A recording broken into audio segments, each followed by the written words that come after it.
We're going to look at flowering trees and shrubs. As most of you have noticed, this is just an incredible spring for flowers with trees and shrubs. Everything seems to be really just flowering their guts out this year. First thing we're looking at is the Lilac Collection here at Maxwell Arboretum.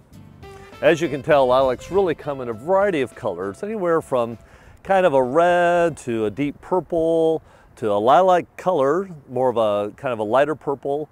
We have, and even some white ones. So there's a range of colors that you could use in your own landscape. You may notice with these that they really don't have any pests to speak of. We have very few problems with our lilacs. They're an easy to grow shrub in an area in your yard where you have a lot of room.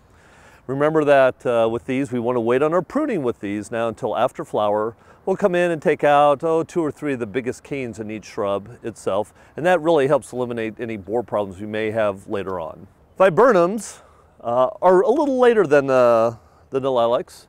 Like the lilacs, they have a variety of fragrances. We have some that are very sweet smelling, some that are kind of gardenia smelling, the Korean spice viburnums. Some are even kind of stinky, like the Sieboldii.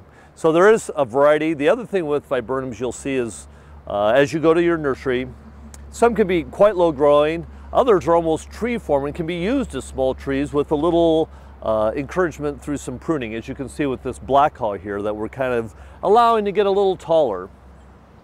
Nice thing about viburnums, they have great fall color. They put on fruit, so you'll have multi-season interest throughout the year. So they're a great plant, and in every yard you should try to find a place for a viburnum. Here we have a horse chestnut. This is a red flowering version. Great thing about horse chestnuts is that they'll tolerate a little shade. So if you have a place in your yard that you'd like to have a tree, but maybe it's a little shady, it's a good place for it. They'll also tolerate a fair amount of sun, but you want to make sure it's not in too windy or hot a spot. So you need to site it right. Great thing about horse chestnuts, they have tremendous flowering. There's these. European horse chestnut has more white, creamy flowers. Ohio buckeye, which is related to another white flowering tree. And they really put on quite the show. So if you're looking for something a little unusual, a little different flower, the horse chestnuts and buckeyes might be something you might want to look for. Here we have Orchid Lights Azalea.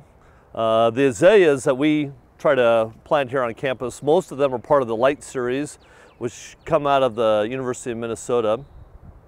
They're very hardy for Nebraska, reliable flowering year in and year out, spectacular colors ranging from white to pink to orange. They're just a great plant to add to your garden. A couple things to remember when having azaleas in your garden. You're going to probably need to do some soil amending, bring in some compost, some organic matter to try to make the pH more on the acid side, so they're going to perform a little bit better in more organic sort of soils. The other thing to remember, I think we have a tendency to plant azaleas and rhododendrons in shadier spots, and while they'll do fine, in more sun they seem to do a little bit better. So while you might not want to plant them on the south side of your house in the middle of the heat, maybe some place where they do get a good day's amount of sunlight. So again, this is a great plant you could add to your garden. Here we have something that's a little unusual. You're not going to see this too often. This is called the mountain silver bell. Does very well for us. We really have not had any problems with it. This is a plant that likes a little bit of shade. Again, I'm sure it'll tolerate a good half day of sun, but you're not going to want to have this in a real windy hot spot. Beautiful white flowers. It's lovely in leaf as well. And again, this is something, if you're a bit of a collector, something a little different for your yard, this would be a good choice.